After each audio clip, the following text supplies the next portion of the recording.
Décision Plus est au service des investisseurs boursiers depuis 1987, au tout début de l'autonomie boursière.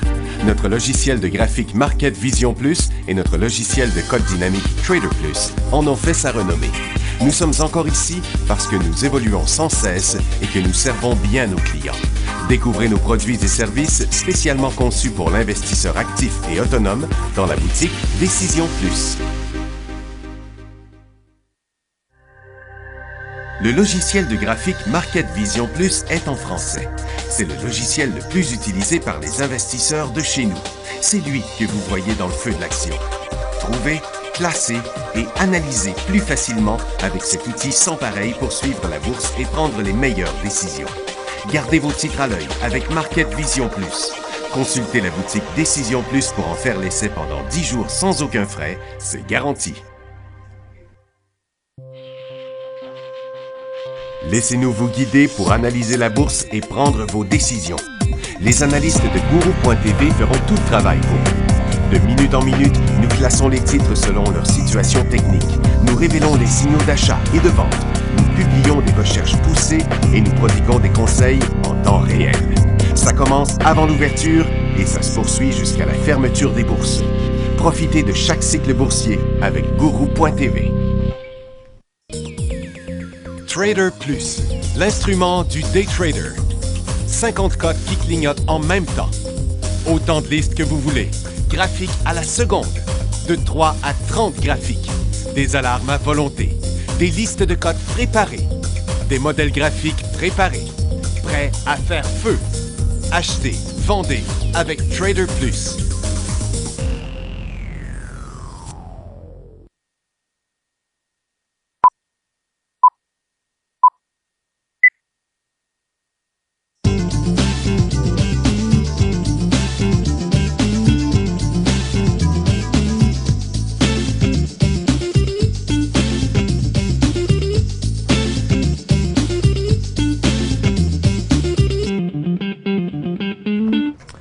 Bonjour tout le monde, bienvenue dans le feu de l'action, jeudi 16 juin 2016. Les marchés étaient en baisse encore ce matin.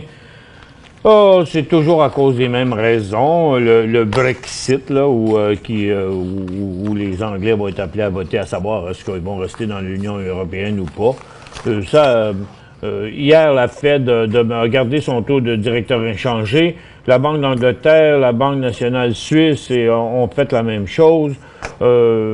Le marché s'inquiète à propos de ça.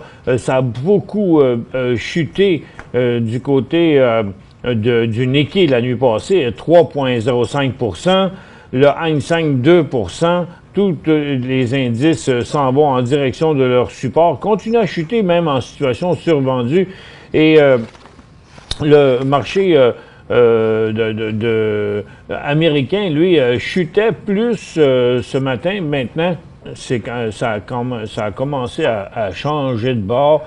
Donc, ça descend beaucoup moins. Là. Il y avait une possibilité d'accélération, mais comme il n'y avait aucune information qui sortait, bien, ça s'est pas fait. Et donc, un marché assez bizarre parce que c'est l'or, autant les secteurs traditionnels non de ressources, qui ne sont pas des secteurs de ressources, chutent. L'or et l'argent montaient. Ce matin, il est encore fortement en hausse, mais il est resté bloqué. Là. Ça n'a pas voulu continuer.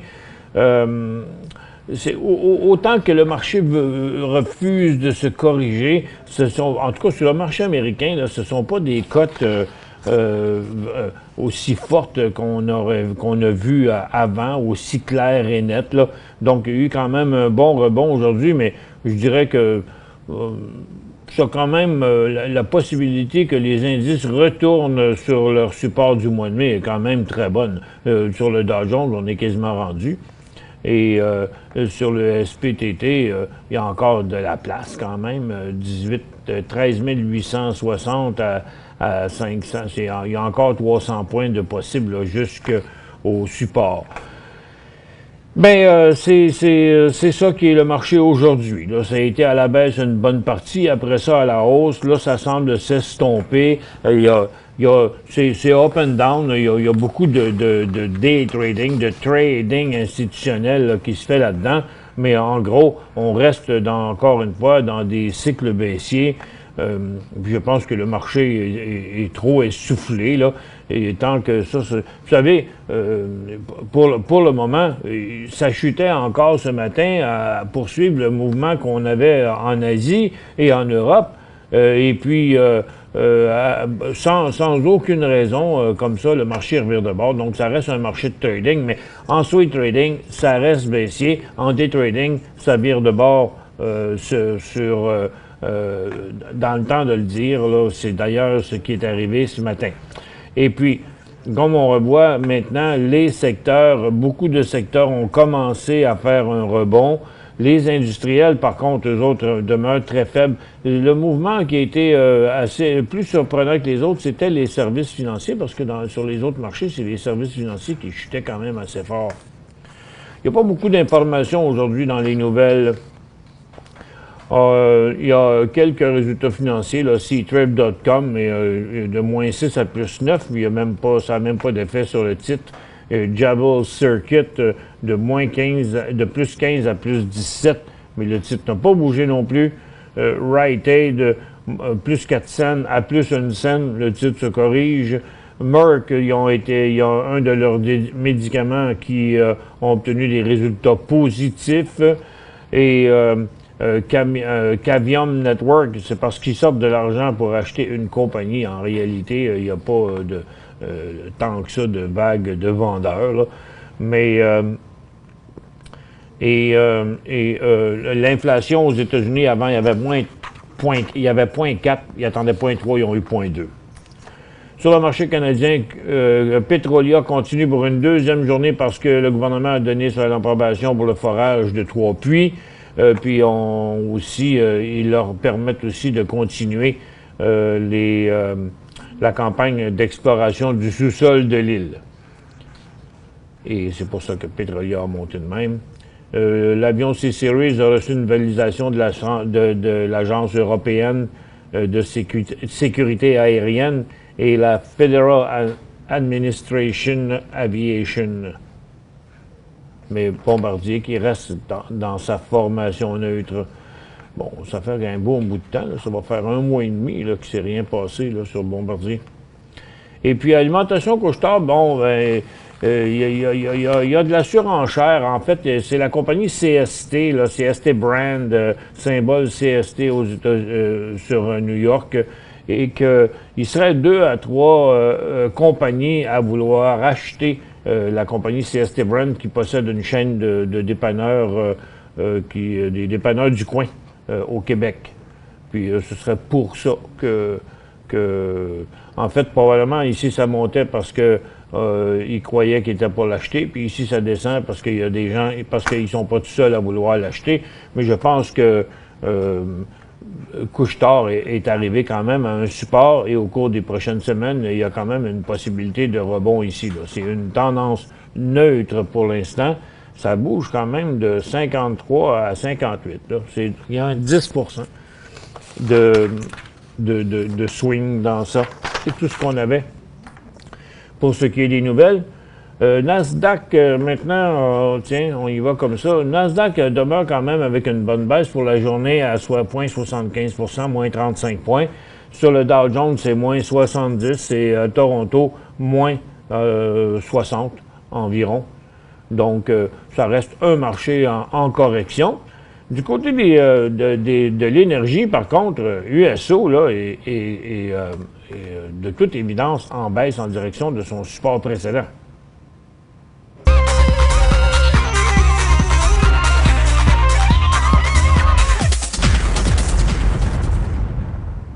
Et puis ça, ben, ça va provoquer le décrochage de quelques titres pétroliers là, dans le secteur énergie.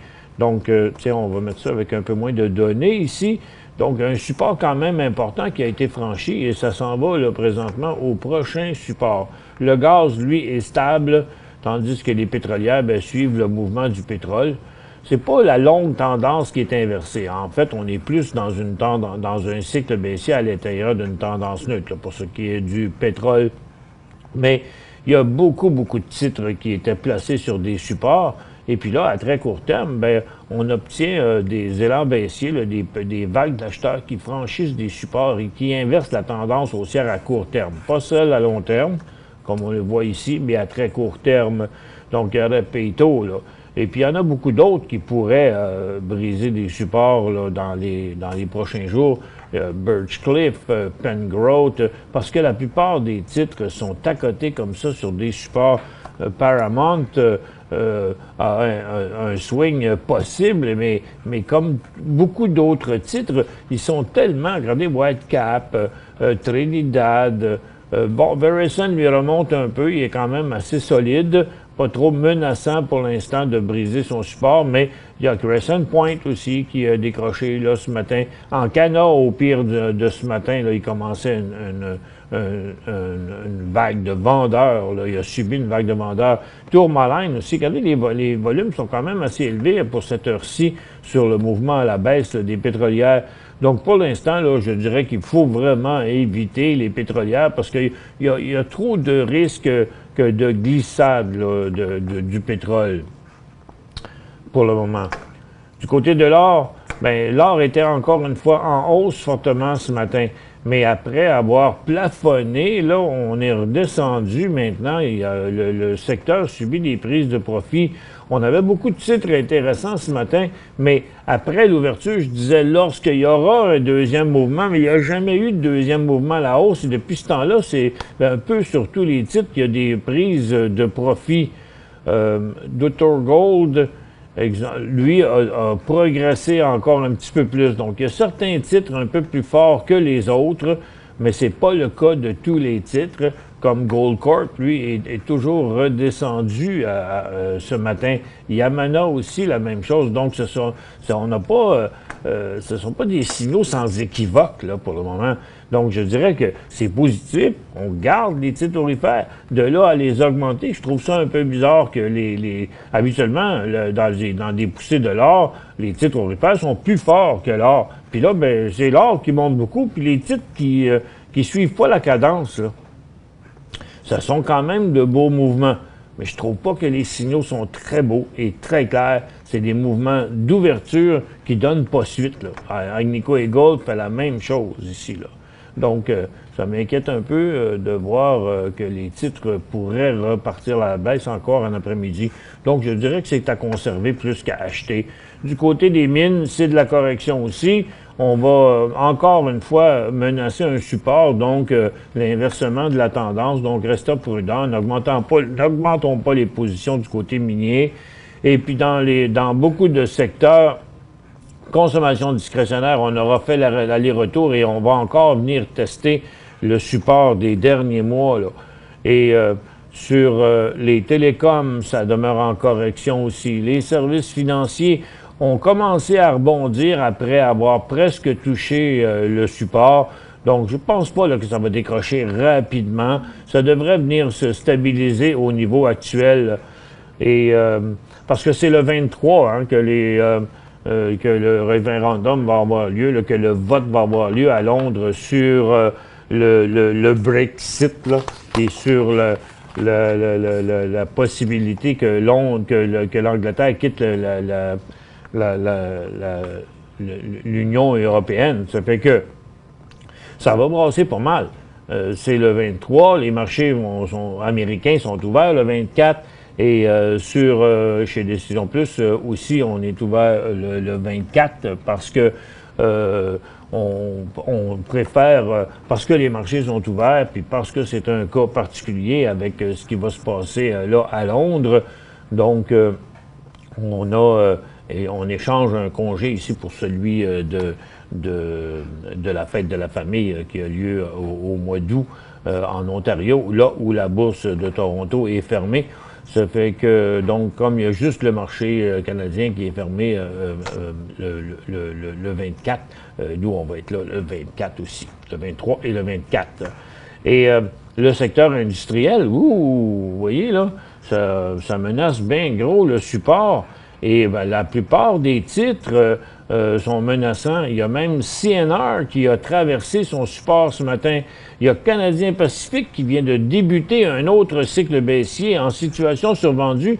Et la grande majorité des titres sont soit neutres, soit baissiers ou en train de tester, de menaces de traverser d'autres supports. Là. Dans bien des cas, vous voyez, la plupart des titres, ici un petit rebond de transcontinental, mais beaucoup de titres pourrait décrocher si la pression à la baisse augmente encore là, sur les marchés. Fait que pour l'instant, là, c'est pour mettre un bémol sur les achats à la hausse dans les secteurs non ressources.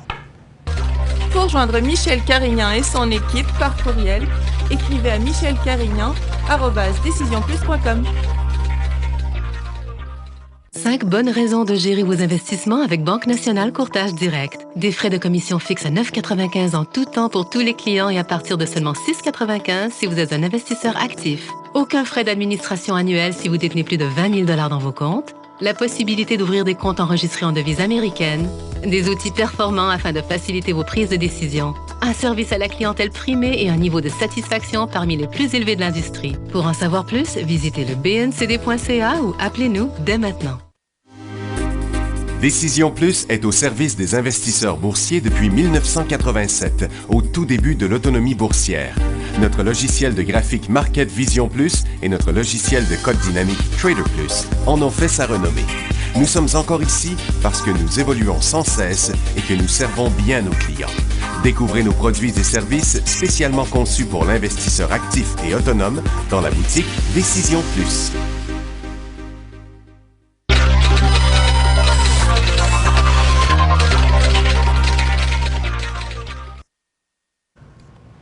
Bon retour, mesdames et messieurs. On va passer à quelques questions. Maintenant, la première question de Danny. Achat CNR à Toronto à 77,20. Et, OK, donc, ça doit être... vous avez acheté ça dans ce coin ici, là, 77,20, là, c'est quelque part là sur la ligne. Aujourd'hui, c'est un signal de vente. Sur Canadian National Railways. Bon, si on regarde la situation, là, ce qu'on voit quand même ici, c'est que Canadian National Railways pourrait descendre jusqu'à 68. C'est sûr que ça vous fait c'est pas le fun à voir parce que ça ferait comme 10 piastres de perte, là, presque 10 $ de perte sur le trade que vous avez là. Par contre, et ça fait 2 ans là, que CNR a fait son haut. Pour l'instant, dans la direction actuelle, ben, il y a des très bonnes chances que le titre atteigne 69 $. Donc, c'est un prix de vente à court terme parce que tout indique que ça a beaucoup de chances de se rendre au support, surtout quand on regarde l'ensemble des titres qu'on voyait là. Et bon, si le pétrole continue à baisser, si les pétrolières continuent à baisser, si ça continue, si les risques augmentent encore du côté du Brexit, ben oui, ça pourrait encore faire descendre le titre là. Donc le point de sortie, en réalité, il est là. Si on avait répondu à la question hier, on vous aurait dit juste en dessous du support à 74. Là, ben il est là, à 74. Ici, on a 200 EFT, mais on a fait une petite recherche là-dessus. On pense plutôt que c'est EFL que vous avez acheté à 2,70, je croirais. Parce que c'est le seul titre qui ressemble à ce prix-là. Mais votre texte dit EFT, mais on croit que c'est EFL. C'était un drôle d'endroit, réellement, je vous le dis, pour aller acheter ça, si c'est bien le bon titre à 2,70. Non pas qu'il n'est pas fort, là. Regarde, il y a le vent dans les voiles, là, jusqu'où il peut monter. Sky is the limit. Par contre, votre achat, le timing était peut-être pas parfait. Ça aurait été la meilleure journée ici, avec un volume en augmentation, dans une tendance haussière, regardez le volume, regardez la cote, 1,80 aurait été beaucoup plus intéressant parce que là, vous l'avez acheté sur la fin de la deuxième journée de hausse. Bon, il est encore en hausse à 2,77, vous avez payé 2,70. Bon, regardez, il est même encore en train de remonter présentement après avoir fait une pause ce matin on a un graphique en 1 minute ici, après avoir fait une pause à 2,73. Mais on ne sait jamais, tu sais, ce genre de titre-là, il peut avoir soit une prise de profit ou le mouvement pourrait s'inverser. Moi, je vous dirais que je ne vendrais pas parce qu'il n'y a pas assez de profit pour accumuler un profit avec le peu de profit que vous avez là dans le moment. Mais ça me dit que, je mettrais un point de sortie à un stop loss, genre, à 2,70 au prix que vous l'avez payé, ou peut-être même 2,60, là, tu sais, pour plus de précautions, là, parce que il y a rien qui empêche qu'il pourrait avoir un peu de volatilité. Mais c'est comme, surtout à cause que vous l'avez acheté sur le tard dans ce cycle haussier-là. Mais pour le reste, je la garderai toute, la position, pour l'instant. XLE payé 42,83. C'est l'indice, ici, on voit la même chose que sur le secteur énergie, là. Ça, c'est basé sur le mouvement. Vous voyez, ça fait la même chose que l'indice énergie XLE, c'est l'indice c'est un ETF sur les titres d'énergie. Donc, vous avez payé 42,83. Vous avez beaucoup de profit là-dessus. Donc, moi, je dirais, pour pas trop débarquer trop vite, parce que vous tu sais, à 42,83, là, c'est bien bas, là. On va revenir là. Donc, c'est dans 42,83, il y a quelque chose qui ne marche pas dans cette affaire-là. Parce que il n'a même pas été à 42,83, là. Son plus bas était 51 piastres. C'est compliqué un peu, l'affaire. C'est bien ça. NXLE, 42,83, je garde. Peut-être une erreur de Python, c'est peut-être 52, c'est peut-être 62. En tout cas, pour l'instant, avant 62 pièces et demie, étant donné que vous avez beaucoup de marge de manœuvre, ben je dirais que non, on conserve. C'est pas comme si vous l'aviez acheté avant hier, là. GDX sur New York.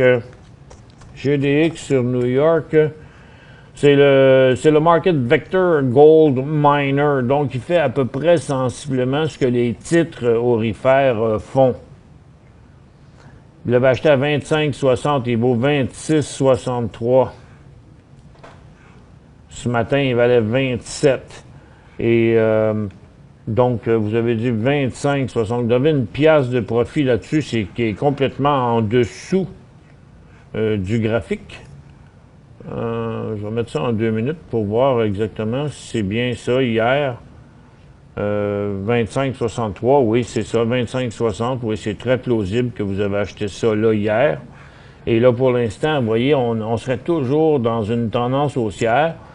Vous pourriez réduire votre position de moitié maintenant, ou le faire à 26,40, puis un stop à votre prix payé, ou le vendre tout à 26,40. Mais je pense que, pour l'instant, là, de le garder. Il y aurait 2 options. Vous en vendez un tiers ou la moitié, préventivement, puis vous en vendez plus s'il se remet à descendre en bas du prix actuel, ou vous le gardez tout, et puis vous arrangez pour avoir tout vendu avant d'arriver là. Donc, vous pouvez en mettre la moitié de votre position 26,40, l'autre moitié 26, puis si jamais ça part à hausse, il vous en restera encore.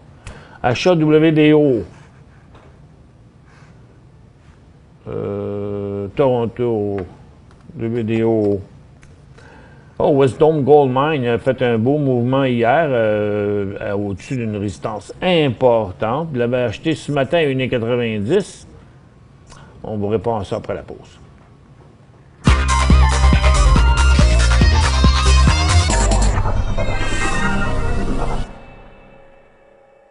Cinq bonnes raisons de gérer vos investissements avec Banque Nationale Courtage Direct. Des frais de commission fixes à 9,95 en tout temps pour tous les clients et à partir de seulement 6,95 si vous êtes un investisseur actif. Aucun frais d'administration annuel si vous détenez plus de 20 000 $ dans vos comptes. la possibilité d'ouvrir des comptes enregistrés en devises américaines, des outils performants afin de faciliter vos prises de décision, un service à la clientèle primé et un niveau de satisfaction parmi les plus élevés de l'industrie. Pour en savoir plus, visitez le bncd.ca ou appelez-nous dès maintenant. Laissez-nous vous guider pour analyser la bourse et prendre vos décisions. Les analystes de Guru.tv feront tout le travail pour vous. De minute en minute, nous classons les titres selon leur situation technique. Nous révélons les signaux d'achat et de vente. Nous publions des recherches poussées et nous prodiguons des conseils en temps réel. Ça commence avant l'ouverture et ça se poursuit jusqu'à la fermeture des bourses. Profitez de chaque cycle boursier avec Guru.tv.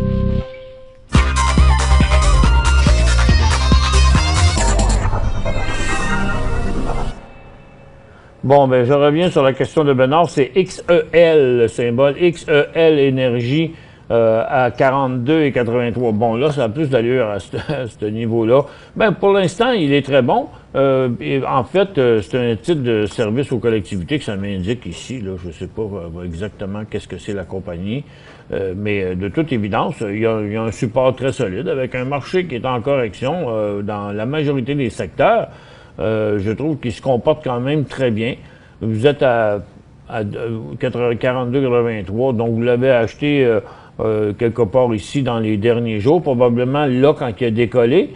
Mais, vous savez, quand on revient sur la théorie, là, quand vous avez acheté, probablement ici, là, OK, dans ce coin-là, là ou là, quand vous avez acheté là, c'est à partir, parce qu'il traversait, une résistance importante, puis il y avait un support à très court terme ici.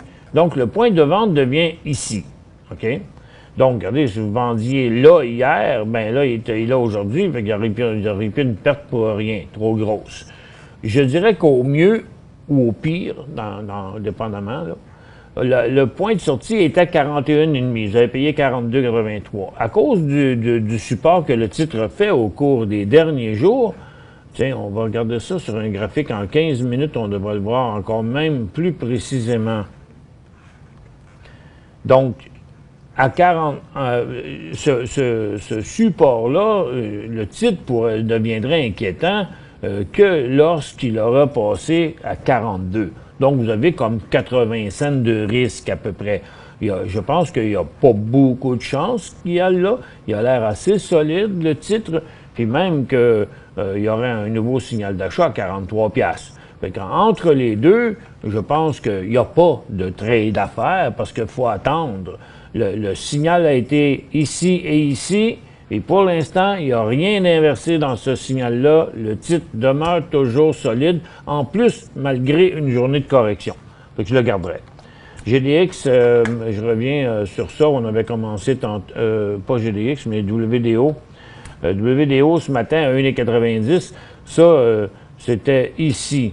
On va regarder ça aussi en 1,90, mais là, pour l'instant, c'est hier qu'il a fait son gros mouvement, puis tu sais, ça s'est fait à l'ouverture sur le premier trade, là, les premières transactions, volume de 500 000 pendant le même 15 minutes. Donc, aujourd'hui, il redécolle encore en hausse, mais moi, je mettrais un stop là-dessus au prix payé. Même s'il y a 8 cents, là, mais c'est 4 %, là, mais je mettrais un stop au prix payé là-dessus parce que je trouve que il continue pas fort. C'est vrai qu'on a une journée de correction, mais l'or était en hausse encore aujourd'hui. Donc, il a peut-être surréagi un peu. Quoique le mouvement s'est annoncé. Mais juste préventivement, juste pour s'assurer qu'on ne fait pas de perte. Regarde, il a monté là ce matin, il s'est stabilisé ici. Hier, c'est-à-dire hier, il a monté là. Ce matin, il a monté ici. Là, il est en correction. Moi, je dirais qu'une 90, ce serait son point de sortie. Je mettrais un stop à 1,92, là, mettons. CTL achat 27,86. CTL, c'est sur la bourse de New York. OK, vous avez acheté ça dans le breakout hier. Le mouvement n'est pas inversé. Century Link, c'est un titre de télécom. Pour l'instant, Sur son long terme, il n'est pas positif, là, parce que c'est un titre qui a eu quand même bien de la misère. Mais dans son très, très, très court terme, vous voyez, son support important est là. On va regarder ici, je dirais, vous avez payé 27,86, mais à 26,90, il y aurait comme un point de vente, mais surtout, il y en aurait un à 26,50. Fait que ça fait 2,30 de perte, là. C'est quand même presque 10 de perte, là. C'est énorme aussi, là. 27,86, c'est ça, parce que vous l'avez acheté là, hein? Juste sur le top. Mais si on regarde ça à très court terme, je sais que c'est probablement pas du day trading que vous faites, là. Il y avait eu un mouvement très positif hier matin, un deuxième mouvement, mais qui après ça est venu donner plusieurs signaux baissiers là, en intra-séance. Bon, là, on est revenu, donc la cote s'est pas inversée complètement. On pourrait dire qu'on est environ à la moitié de sa dernière hausse, donc il demeure encore valide, malgré un marché qui se corrige, encore une fois. Donc, je dirais que s'il repartait en baisse, là, ce serait peut-être mieux de réduire, en tout cas, cette position dans le 27,10, 26,90, là.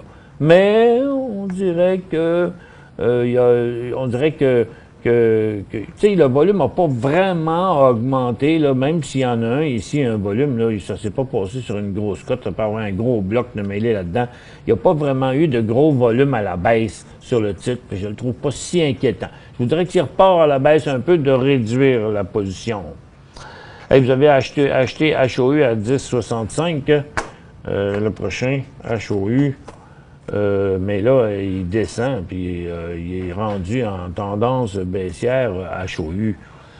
Puis là, ben, c'est sûr que c'est à partir de 9,60, là, vous avez payé 10,65, mais à partir de 9,60, il n'a pas arrêté de donner des signaux de vente, puis il y en aura encore un autre à 9 piastres, là. C'était tout pour l'émission d'aujourd'hui. Merci d'avoir été avec nous. On se retrouve demain dans le feu de l'action, vendredi.